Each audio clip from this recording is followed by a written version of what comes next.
Hi friends, welcome back to my channel. ఈరోజు topic వచ్చేసి March 22 current affairs video. ఎవరైనా మన ఛానల్ని కొత్తగా చూస్తున్నట్లయితే ప్లీజ్ సబ్స్క్రైబ్ చేసుకోండి అండ్ సపోర్ట్ ఇవ్వండి.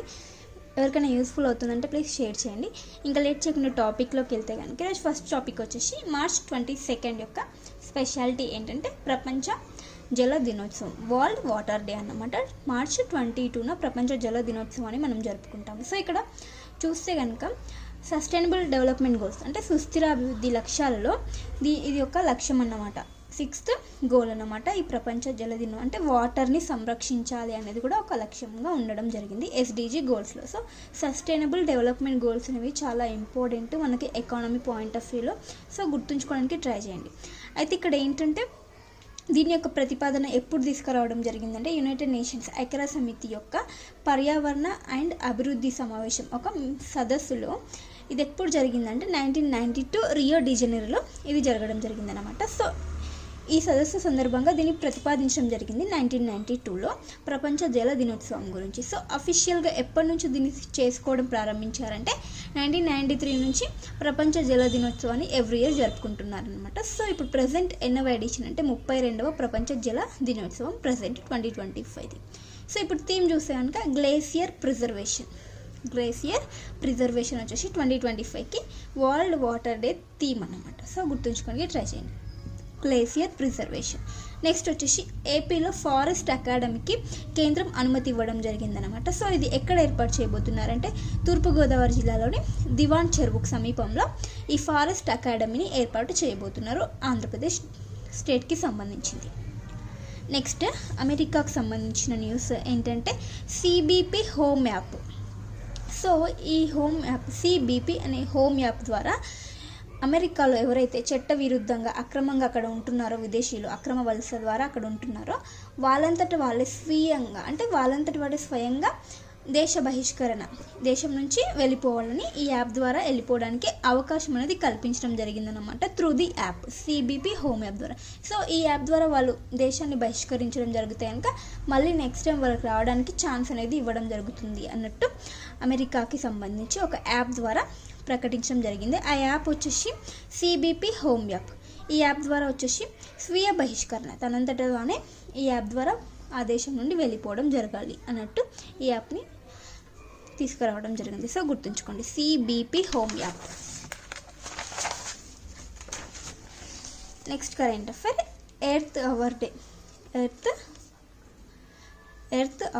2025. సో ఇది వచ్చేసి 2018 నుంచి చేసుకోవడం ప్రారంభించారు. అయితే ఇది పర్టికులర్గా ఎప్పుడు చేసుకుంటారు ఎర్త్ అవర్ డే అంటే ఎవ్రీ ఇయర్ మార్చ్ మంత్ ఉంటుంది కదా, మార్చ్ మంత్లో లాస్ట్ సాటర్డేని ఎర్త్ అవర్గా జరుపుకోవడం జరుగుతుందన్నమాట. సో ఇప్పుడు ఏమంటే మార్చ్ 22న ఈ ఎర్త్ అవర్ డేని జరుపుకోవడం జరిగింది. సో ఆ రోజు ఏంటంటే ఒక 1 hour పాటు లైట్స్ అనేది ఆఫ్ చేయాలని చెప్పడం జరుగుతుంది. ఎర్త్ అవర్ అంటే ఒక గంట పాటు లైట్స్ అనేవి వృధాగా వేస్ట్ చేయకుండా ఆఫ్ చేయాలి అన్నట్టు.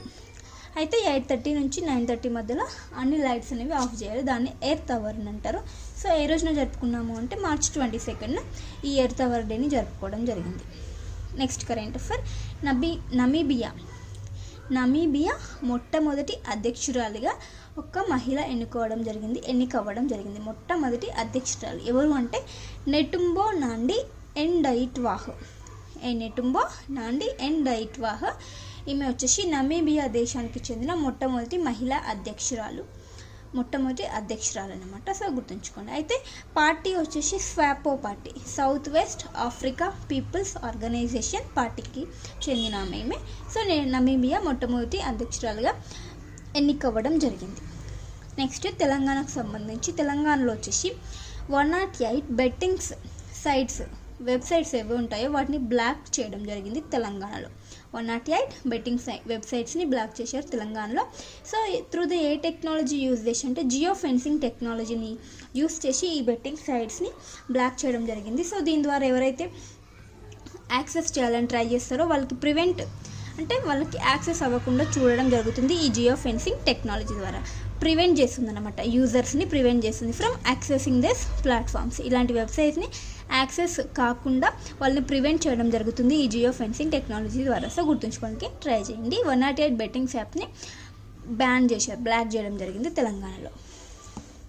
నెక్స్ట్ కరెంట్ అఫైర్, అమెరికా వచ్చేసి అత్యాధునిక యుద్ధ విమానానికి సంబంధించి ఒక కాంట్రాక్ట్ని బోయింగ్ సంస్థకి ఇవ్వడం జరిగిందన్నమాట.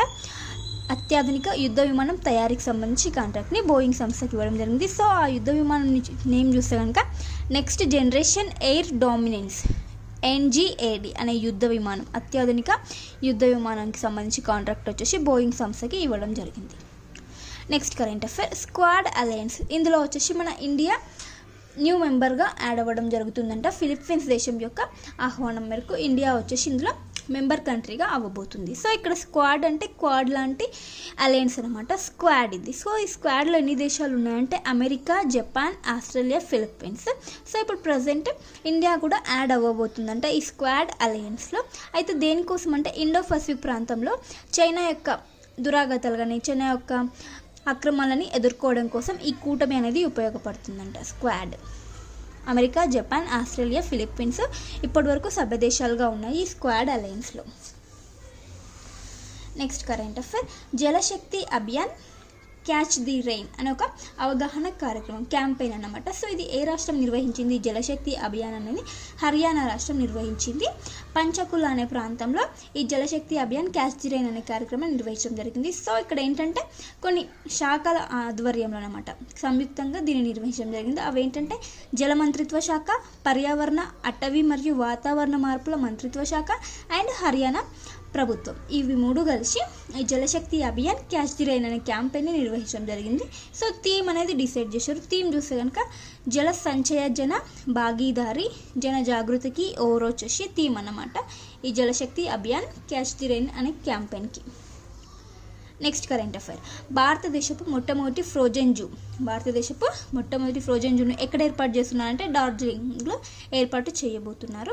ఎక్కడ అంటే డార్జిలింగ్లోని ఏ పార్క్లో అంటే Padmaja Naidu Himalayan zoology park, Padmaja Naidu Himalayan zoology పార్క్లో ఈ భారతదేశపు మొట్టమొదటి ఫ్రోజన్ జూని ఏర్పాటు చేస్తున్నారంట. సో ఇదేంటంటే ఫ్రోజన్ జూ అంటే హిమాలయ జంతువులు ఉంటాయి కదా, హిమాలయాల్లో ఉండేటి జంతువులు ఉంటాయి కదా, సో వాటికి సంబంధించిన జన్యువులను ప్రొటెక్ట్ చేస్తారు, సంరక్షిస్తారనమాట. సో భద్రపరచడం జరుగుతుందన్నమాట. సో లిక్విడ్ నైట్రోజన్లో ఈ జన్యువులను ఏవైతే అంతరించిపోతున్నాయో హిమాలయాలో ఆ జంతువుల యొక్క జన్యువులను ఈ లిక్విడ్ నైట్రోజన్లో భద్రపరచడం జరుగుతుందన్నమాట. సో ఇదే ఫ్రోజన్ జూ. ఇందులో వచ్చేసి అండాలు కానీ వీర్యాలు కానీ సంబంధించినవన్నీ ఈ ఫ్రోజన్ జూలో భద్రపరచడం జరుగుతుందన్నమాట జన్యువులను. సో ఇది వచ్చేసి ఈ ప్రాజెక్ట్ వచ్చేసి CCCM centre for cellular molecular biology సంస్థ, హైదరాబాద్కి చెందిన సంస్థ కలిసి సంయుక్తంగా ఈ ఫ్రోజన్ జూని ఏర్పాటు చేయబోతున్నారు. నెక్స్ట్ కరెంట్ అఫైర్, ఒక నివేదిక లోక్సభలో నివేదిక ప్రకారం ఇది పాముకాటు మరణాలకు సంబంధించిన టాప్ 3 స్టేట్స్ ఏవైతే ఉన్నాయో వాటికి సంబంధించిన నివేదికను ఇవ్వడం జరిగిందనమాట. సో అందులో చూస్తే కనుక పాముకాటి మరణాలు ఎక్కువగా ఏ రాష్ట్రాల్లో సంభవిస్తున్నాయి భారతదేశంలో అంటే టాప్ 3లో వచ్చేసి ఫస్ట్ ప్లేస్లో ఒడిషా ఉంది, సెకండ్ ప్లేస్లో వెస్ట్ బెంగాల్ ఉంది, థర్డ్ ప్లేస్లో ఏపీ ఆంధ్రప్రదేశ్లో ఈ పాముకాటు మరణాలు అనేవి ఈ టాప్ 3 స్టేట్స్లో ఎక్కువగా సంభవిస్తున్నట్టు ఒక రిపోర్ట్ని ఇవ్వడం జరిగింది. Next current affair, dog faced water snake, దీన్ని ఇటీవల అస్సాంలో గుర్తించారంట. డాగ్ ఫేస్డ్ వాటర్ స్నేక్, ఇది ఒక స్నేక్ అనమాట. దీన్ని అస్సాంలో గుర్తించడం జరిగింది. దాని సైంటిఫిక్ నేమ్ చూస్తే కనుక సెరిబెరస్ రైనోచాప్స్, సెరిబెరస్ రైనోచాప్స్ వచ్చేసి దీని యొక్క సైంటిఫిక్ నేమ్. దీన్ని రీసెంట్గా అస్సాంలో గుర్తించడం జరిగింది. సో గుర్తుంచుకోండి. నెక్స్ట్ వచ్చేసి గూగుల్ సంస్థ వచ్చేసి ఫైర్ శాట్ ప్రాజెక్ట్లో భాగంగా ఒక 30 శాటిలైట్స్ని పంపడం జరిగిందంట. అందులో వచ్చేసి తొలి ఉపగ్రహం విజయవంతంగా కక్షలోకి ప్రవేశించడం జరిగిందనమాట. సో ఇదేంటంటే ఈ ఫైర్ శాట్ ప్రాజెక్ట్ ద్వారా దేని గురించి ప్రాజెక్ట్ని చేపడుతున్నారంటే అడవుల్లో రీసెంట్గా ఇప్పుడు చాలా మంటలు అనేవి కార్చిచ్చులు రాజేసుకుంటున్నాయి కదా అడవుల్లో. సో వాటి గుర్తించడం కోసం ఈ ప్రాజెక్ట్ అనేది చేయడం జరుగుతుంది. సో ఇందులో భాగంగా 30 శాటిలైట్స్ని పంపడం జరుగుతుంది. ఈ ఫైర్ శాట్ ప్రాజెక్ట్లో భాగంగా అడవులో మంటలు ఏవైతే ఏర్పడతాయో వాటిని గుర్తించి వాటిని నివారించడానికి చర్యలు అనేది తీసుకోవడం జరుగుతుందన్నమాట ఈ ఫైర్ శాట్ ప్రాజెక్ట్ ద్వారా. అయితే ఈ శాటిలైట్స్ ఉంటాయి కదా, సో వాటిని ఏ స్టార్టప్ అంటే ప్రయోగిస్తుందంటే మ్యూయాన్ స్పేస్ అనే స్టార్టప్ కాలిఫోర్నియాలో కేంద్రంగా పనిచేస్తుంది. సో ఇందులో వచ్చేసి ప్రాజెక్ట్కి 50కి పైగా ఉపగ్రహాలు పంపించడం జరిగిందంటే 30 కాదు 50. సో గుర్తుంచుకోండి. నెక్స్ట్ వచ్చేసి త్రిపురలో భాషా వివాదం, త్రిపుర స్టేట్లో భాషా వివాదం అనేది జరుగుతుంది. సో అక్కడ ఏంటంటే త్రిపుర అక్కడ అధికారిక భాషలు 2 ఉన్నాయి, బెంగాలీ అండ్ కోక్బోరక్. అయితే ఇప్పుడు ఏంటంటే కోక్బోరక్ భాష వచ్చేసి కోక్బోరక్ భాషకు సంబంధించి ఒక వివాదం అన్నమాట. సో వారేంటంటే లిపిని రోమన్ స్క్రిప్ట్గా గుర్తించాలి. వారి యొక్క లిపి కోక్బోరక్ భాష ఏదైతే ఉందో దాని యొక్క లిపి అనేది రోమన్ స్క్రిప్ట్నే గుర్తించాలి, బెంగాలీ లిపి కాదు, దీన్ని గుర్తించాలన్నట్టు ఒక వివాదం అనేది త్రిపుర స్టేట్లో జరుగుతుందన్నమాట. Next current affair. సుడాన్ అధ్యక్ష భవనాన్ని స్వాధీనం చేసుకున్న సుడాన్ ఆర్మీ సుడాన్ దేశంలో అధ్యక్ష భవనాన్ని స్వాధీనం చేసుకుందంట. దేని కారణంగా అంటే అక్కడ జరుగుతున్న అంతర్యుద్ధం కారణంగా ఆ అధ్యక్ష భవనాన్ని స్వాధీనం చేసుకోవడం జరిగిందంట Sudan army. Next current affair. Sangam 2025 ఇది వచ్చేసి ఈ సదస్సు భారత్ మండపం, న్యూఢిల్లీలోని భారత్ మండపంలో జరుగుతుంది. ఎవరు ఈ సంఘం అనే కాన్క్లేవ్ అని సదస్సు నిర్వహిస్తున్నారు అంటే STPI అనే software technology parks of India అనే సంస్థ దీన్ని నిర్వహిస్తుంది. సంఘం 2025 అనే ఒక సదస్సును న్యూఢిల్లీలో. నెక్స్ట్ వచ్చేసి ఆంధ్రప్రదేశ్లో 13వ శతాబ్దపు నాటి మహావిష్ణువు విగ్రహం అనేది విశాఖపట్నంలోని బిమిలి బీచ్లో బయటపడిందంట. 13వ శతాబ్దం నాటి ఒక మహావిష్ణు విగ్రహం ఎక్కడ అంటే విశాఖపట్నంలోని భీమిలి బీచ్లో బయటపడింది. సో ఈ మహావిష్ణు విగ్రహం వచ్చేసి ఎవరి కాలం లాంటిది అయి ఉంటుందంటే 13వ శతాబ్దంలో పరిపాలన చేస్తున్నటువంటి దక్షిణ భారతదేశాన్ని పరిపాలన చేస్తున్నటువంటి కాకతీయులు, చోళులు, యాదవులు వీరి యొక్క కాలానికి చెందిన విగ్రహంగా గుర్తించడం జరిగిందంట శాస్త్రవేత్తలు. నెక్స్ట్ వచ్చేసి డెన్మార్క్కి చెందినటువంటి ఒక పురస్కారం నైట్ క్రాస్ పురస్కారము ఎవరికి ఇవ్వబడిందంటే విజయ్ శంకర్కి ఈ పురస్కారం అనేది ఇవ్వడం జరిగింది. సో వారి యొక్క డెన్మార్క్ దేశం యొక్క ముఖ్యమైన పురస్కారం అంట. సో అదేంటంటే knights cross of the order of Dannebrog అనే పురస్కారాన్ని విజయ్ శంకర్కి ఇవ్వడం జరిగింది. Next current affair. To the 7th generation ఇది ఒక బుక్.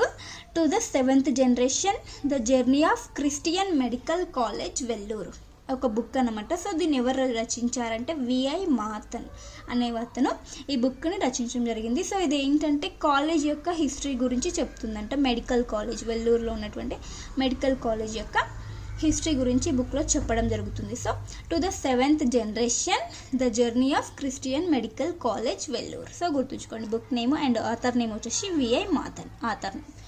సో ఇవ్వండి ఫ్రెండ్స్ ఈరోజు ఇంపార్టెంట్ కరెంట్ అఫైర్స్. వీడియో నచ్చితే ప్లీజ్ లైక్ చేయండి, షేర్ చేయండి, అలాగే సబ్స్క్రైబ్ చేసుకోవడం మాత్రం అసలు మర్చిపోవద్దు. Thank you for watching. Bye.